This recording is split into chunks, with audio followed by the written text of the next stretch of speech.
This is who I was, but it's definitely not who I am. Welcome to Vegas Prison Stories. OJ Simpson, once loved by everybody. And then this happened. And nobody's gonna get hurt. I'm the only one that deserves. No, you don't deserve that. Get hurt. You do not deserve to get hurt. You do not deserve to get hurt. Don't do this. All I did was love Nicole. All I did was love her. Overnight, OJ became one of the most divisive figures in modern American history.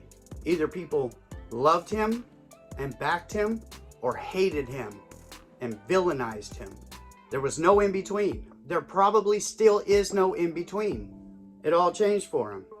In 1995, OJ Simpson stood tall in the courtroom as they read the verdict on the most infamous double murder trial in our time. The trial had it all. The glove. If it doesn't fit, you must acquit. Dirty cops, racist cops. Evidence sitting in detectives' trunks overnight before they take it in. Detective Furman, was the testimony that you gave at the preliminary hearing in this case completely truthful? I wish to assert my Fifth Amendment privilege. Have you ever falsified a police report? I wish to assert my Fifth Amendment privilege. Detective Furman, did you plant or manufacture any evidence in this case? I assert my Fifth Amendment privilege. Like, what is that? Now that trial ended with one of the most famous trial footage clips of all time. We, the jury, in the above entitled action, find the defendant, Orenthal James Simpson, not guilty of the crime of murder. Don't look so relieved though, OJ. It's not over yet. Now, 2 years later, here's OJ sitting in court again. This time it's for a civil trial for the wrongful death suit put on by the Goldmans and the Browns. In this, OJ was being grilled in his deposition. I mean, they came guns a-blazing and new evidence had come through. So they hit him with it in there. They say, hey, look at these bloody footprints. Now look at these shoes. There's only a couple of hundred pairs of these shoes sold in the United States. Only a few pair sold in your size. You happen to own some of those. What do you think about that? Did you ever buy shoes that you knew were Bruno Magli shoes? No, because I know if Bruno Magli makes shoes that look like the shoes they had in court that's involved in this case, I would have never worn those ugly-ass shoes. You thought those were ugly-ass shoes? Yes. That is a picture of you looking at Exhibit 1, correct? It appears to be me, yes. Okay. Looking at the close-up of the shoes, do you believe that those were shoes that you owned at that time? No. His answer? I would never wear those ugly ass shoes. But 10 days earlier, on an NFL broadcast, what's he wearing? Those ugly ass shoes. So the jury, they get a hold of that in the civil trial. They hit OJ with $33.5 million. He has to pay the Goldman and the Brown families. No getting around it. They sell his house. They take all of his trophies, his Heisman, the ball that he ran 2,000 yards with in the NFL. Everything this man owned. Nicole Brown's ring that he was going to give to his daughter. They took it all and they sold it off at auction. OJ then moves to Florida. Go to Florida, they have the Homestead Act. Can't take your house. So he buys a house there, of course. Fast forward 10 years to September 2007. I know where I was. I was sitting in the Clark County Detention Center in Las Vegas, Nevada. Now, while I was in there, they would give us newspapers, and we could watch the news on one of the two TVs in the day room. And then all of a sudden in September, all they're talking about is OJ. OJ is going to be charged with robbery. What the hell? You coming to jail with me, OJ? Come on over here, Juice. What could OJ have done? Why would OJ be arrested in Las Vegas? On September 13th, 2007, 6 men calmly stroll out of the Palace Station Casino in Las Vegas. They're yucking it up. Nothing looks out of place. Now they are leaving with a lot more items in their hands than they came with, but nothing looks out of place. They're not running. Nothing looks crazy. It looks like OJ and a bunch of his friends.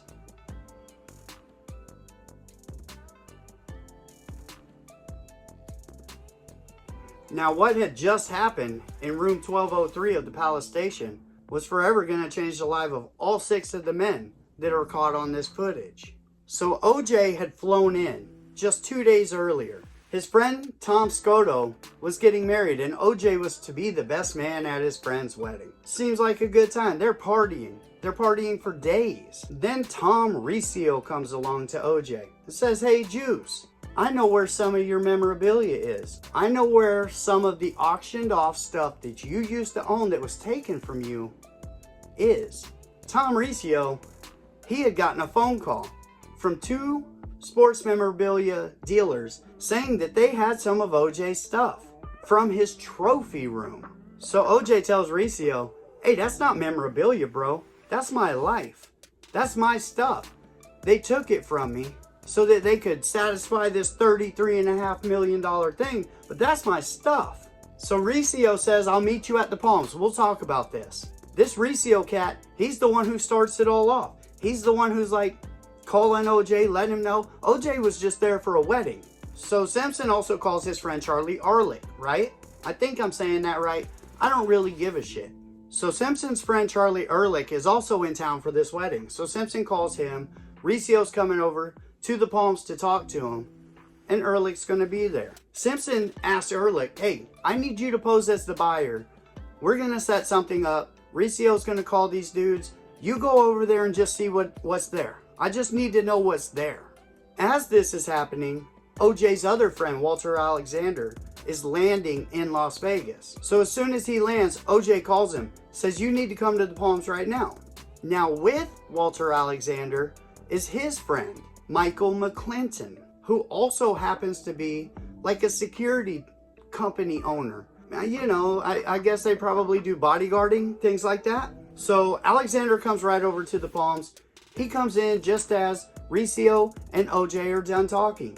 Riccio knows, I got to go set this up with these two memorabilia dealers. Then he calls Alexander over. "Hey, come talk to me. We need to chop it up."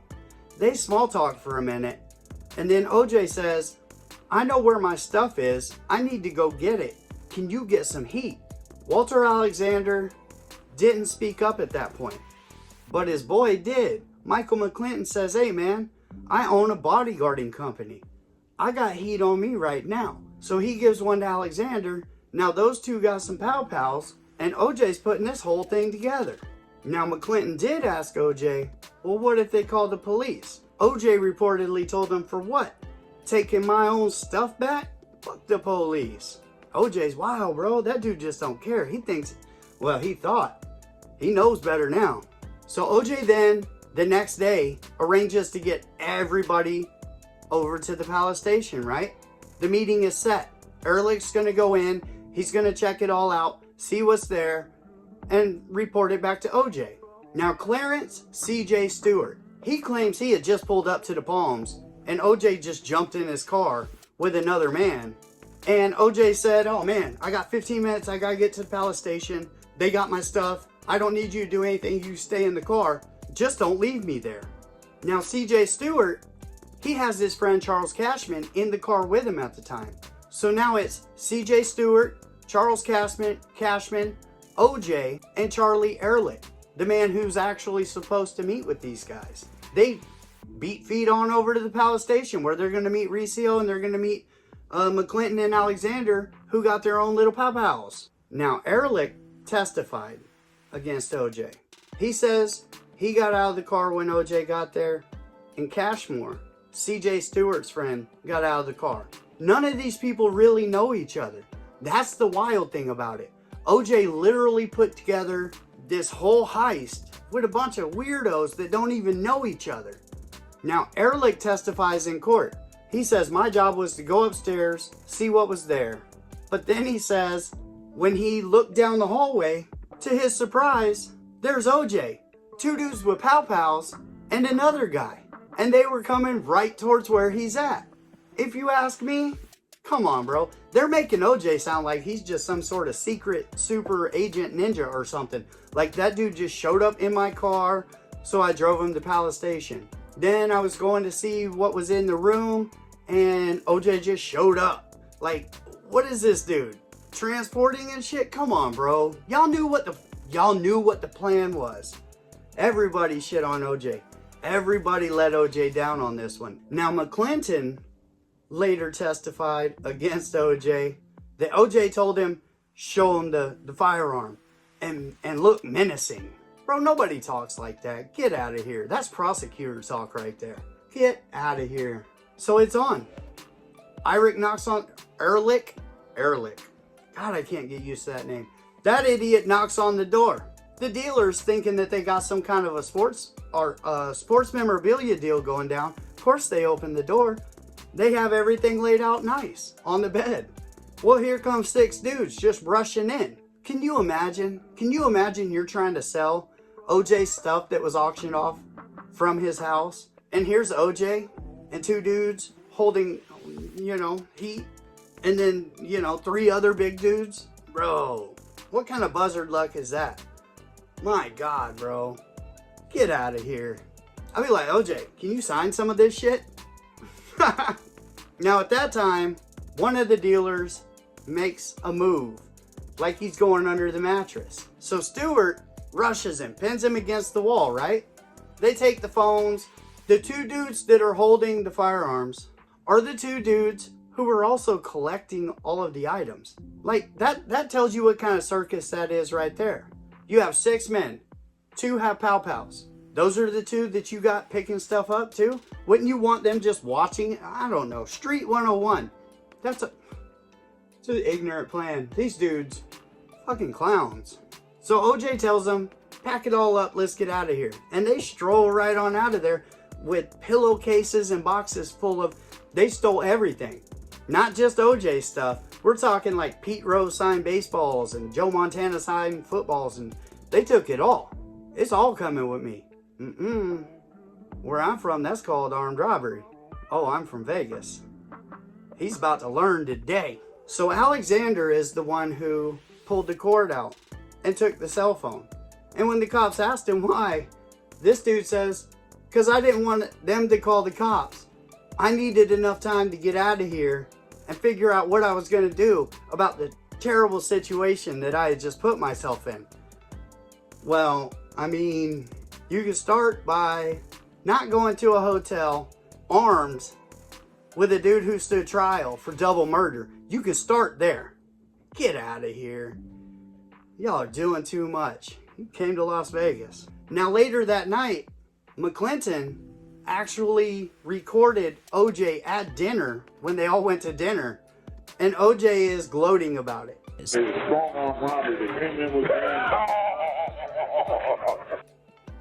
Now McClinton said that he did this because he didn't trust OJ. Well, no shit. You shouldn't have trusted OJ before you got involved in all of this. I'm not going to shit on OJ. OJ did his time. If I saw OJ today, I'd try and buy him a drink. That's no lie.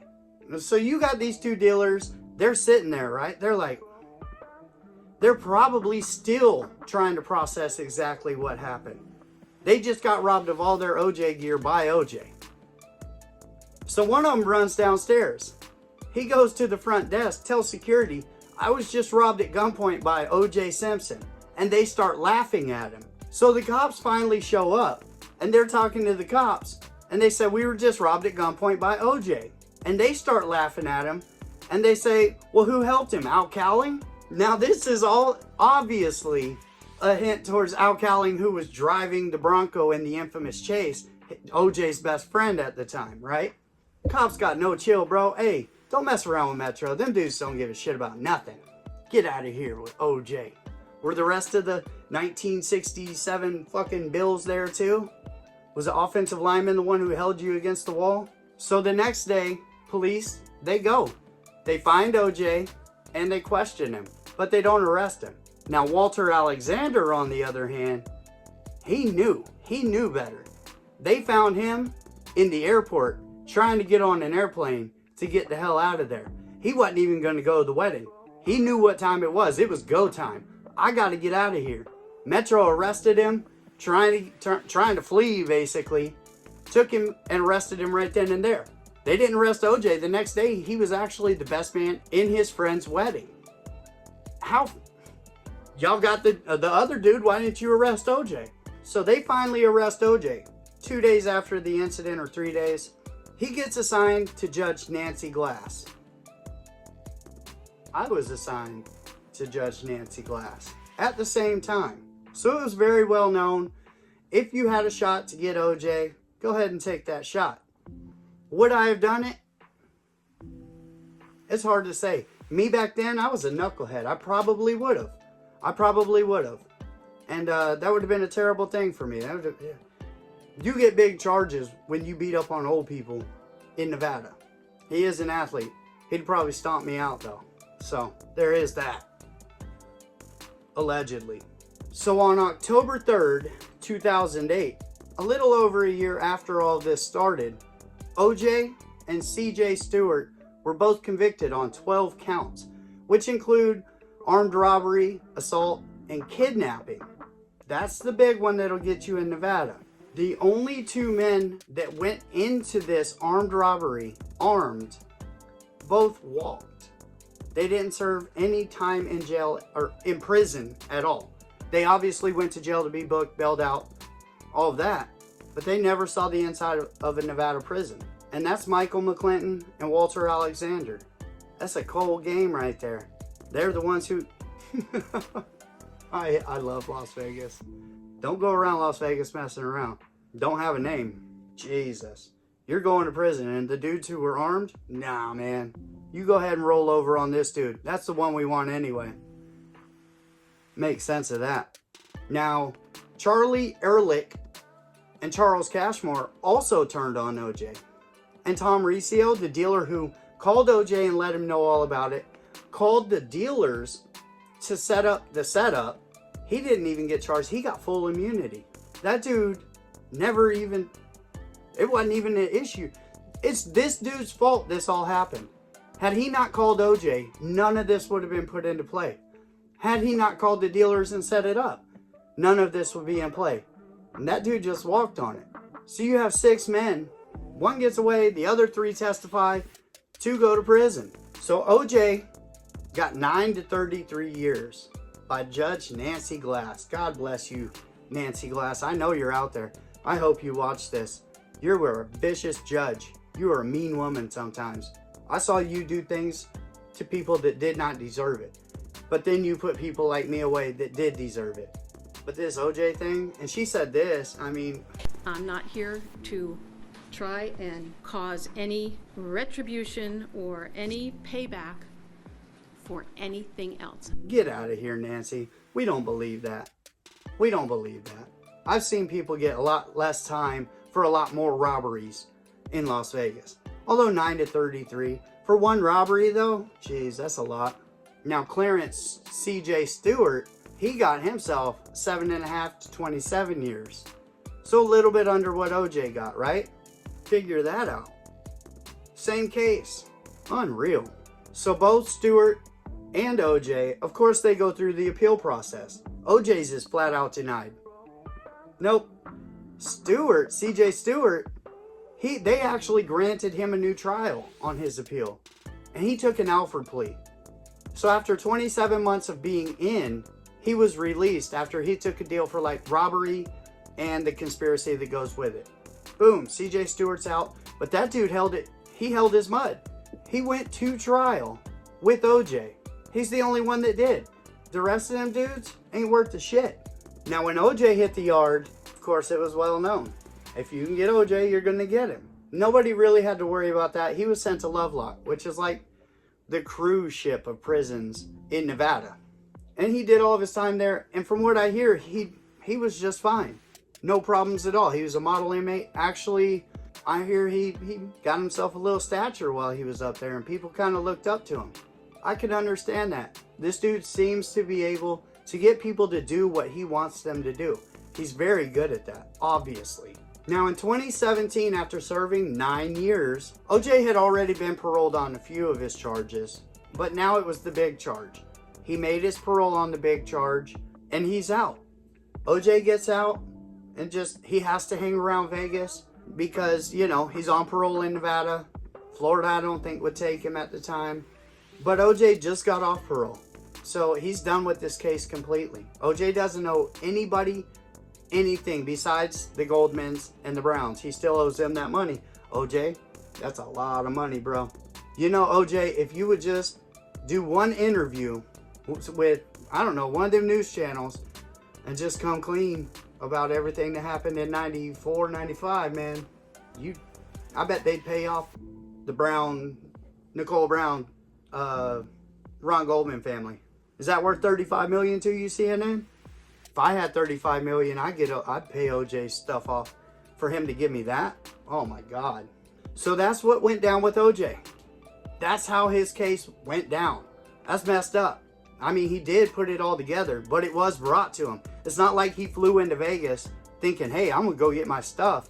He flew into Vegas and was partying with his friends for a wedding. And then some dude called him and said, hey man, I know where some of your stuff is. And he couldn't let it go. So he got himself a ragtag team of dummies.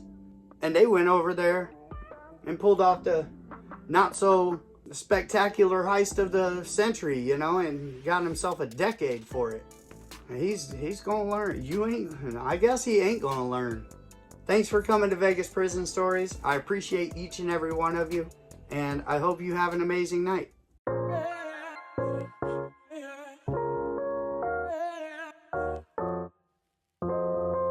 This is who I was, but it's definitely not who I am. Welcome to Vegas Prison Stories.